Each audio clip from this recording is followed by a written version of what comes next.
Economy, economics and central problems of economy.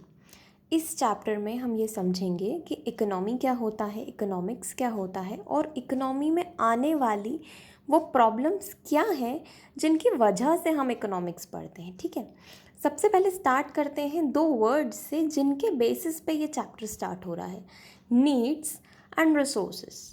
Needs हमेशा हमारे resources से ज़्यादा रही हैं। नीड्स का बादल हमेशा बड़ा रहा है रिसोर्सेज के बादल से। नीड ज़्यादा है लेकिन उसको पूरे करने वाले रिसोर्सेज हमारे पास जो अवेलेबल हैं वो बहुत कम हैं। तो इनकी वजह से जो प्रॉब्लम क्रिएट होती है उस प्रॉब्लम का नाम है scarcity. Scarcity arises due to greater needs and lesser available resources. जब ज़रूरतें ज़्यादा हों और उनको पूरी करने के लिए रिसोर्सेज कम हों तो एक प्रॉब्लम का बर्थ होता है। उस प्रॉब्लम का नाम है scarcity. Scarcity means lack of something, unavailability of something. किसी चीज़ की कमी होना स्केर्सिटी होती है। इसको थोड़ा सा डिटेल में देखते हैं। When needs are more than available resources. देखो यहाँ नीड्स का बादल जो है वो रिसोर्सेज के बादल से बड़ा है। इसका मतलब नीड्स ज़्यादा हैं और रिसोर्सेज जो हैं वो कम हैं। This situation gives rise to scarcity of resources. इसकी वजह से स्केर्सिटी नाम की प्रॉब्लम का बर्थ हुआ। Resources have alternative uses means one resource, एक रिसोर्स जो है वो अलग अलग चीज़ों के लिए यूज़ हो सकता है। One resource can be used for multiple purposes. Resource एक ही है लेकिन उस रिसोर्स से आप दो या दो से पर्पस पूरे कर सकते हो। ठीक है, लेकिन क्या होगा, दोनों में से एक ही पूरा हो सकता है ना, दोनों साथ में पूरे करना पॉसिबल नहीं है। क्यों? क्योंकि रिसोर्स की कमी है। रिसोर्स हमारे पास जो कम है, स्केर्स हैं, स्केर्सिटी ऑफ रिसोर्सेज है। इसकी वजह से हम दोनों पर्पसेस या जितने भी मल्टीपल पर्पसेस अवेलेबल हैं हम उनको पूरा नहीं कर सकते। अब इसको एक एग्जाम्पल के थ्रू समझते हैं। Land is a resource, available resource is land. Options क्या क्या हैं? या तो एग्रीकल्चर कर लिया जाए या तो बिल्डिंग बना ली जाए। यहाँ पे एक और प्रॉब्लम का बर्थ हुआ। उस प्रॉब्लम का नाम है problem of choice. You have to choose between agriculture and building, one resource and two available options.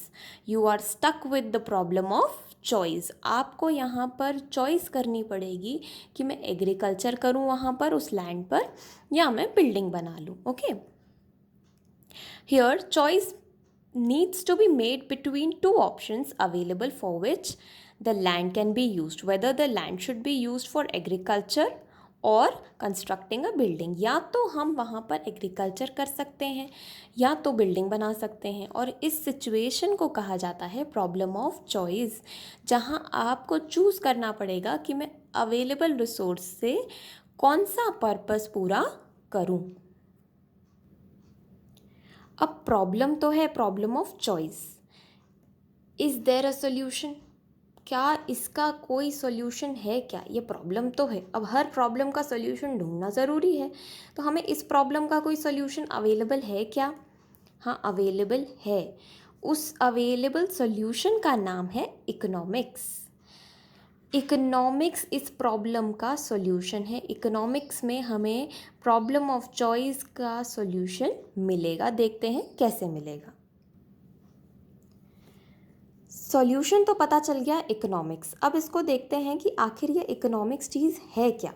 Economics is the study of economic problems arising because of scarcity of resources. ये कमी किस वजह से होती है? स्केर्सिटी ऑफ रिसोर्सेज की वजह से होती है ना। प्रॉब्लम जो है, प्रॉब्लम की शुरुआत कहाँ से हुई थी? स्केर्सिटी ऑफ रिसोर्सेज से हुई थी, जहाँ हमें रिसोर्सेज की कमी थी। उसकी वजह से प्रॉब्लम ऑफ चॉइस का बर्थ हुआ था और उसका सॉल्यूशन क्या है? Economics. It focuses on management of resources such that economic welfare is maximised. Economics हमें ये सिखाएगा कि रिसोर्सेज को किस तरीके से यूज़ किया जाए कि इकोनॉमिक वेलफेयर जो है वो मैक्सिमाइज़ हो जाए, हमें ज़्यादा से ज़्यादा बेनिफिट मिल सके अवेलेबल रिसोर्सेज में। और ये चीज़ें हमें सिखाएगा कौन? इकोनॉमिक्स, क्योंकि हमारा सॉल्यूशन क्या है, इकोनॉमिक्स ही हमारा इस प्रॉब्लम का सॉल्यूशन है। अब ये जो इकोनॉमिक्स है that is divided into two parts, micro economics and macro economics. Micro means small scale, when things are done on small scale they are known as microeconomic issues and we cover it under microeconomics, but when it is done on large scale we call it macroeconomics। कैसे, अब देखते हैं इसको। देखो, जब भी हम किसी इंडिविजुअल प्रोड्यूसर या इंडिविजुअल कंज्यूमर की बात करेंगे, उसकी इकोनॉमिक प्रॉब्लम का सोल्यूशन निकालेंगे, तो वो सोल्यूशन हमें मिलेगा माइक्रो इकोनॉमिक्स में। लेकिन अगर हम एक बड़ी इकोनॉमी एज अ होल का सोल्यूशन निकालेंगे, प्रॉब्लम तो वहाँ पर भी वही है, प्रॉब्लम जैसी यहाँ है स्कैर्सिटी ऑफ रिसोर्सेज की, वैसी यहाँ पर भी है बड़ी इकोनॉमी में। Entire economy if you see the problem will remain same, problem of choice and scarcity of resources. So you will get the solution in macroeconomics.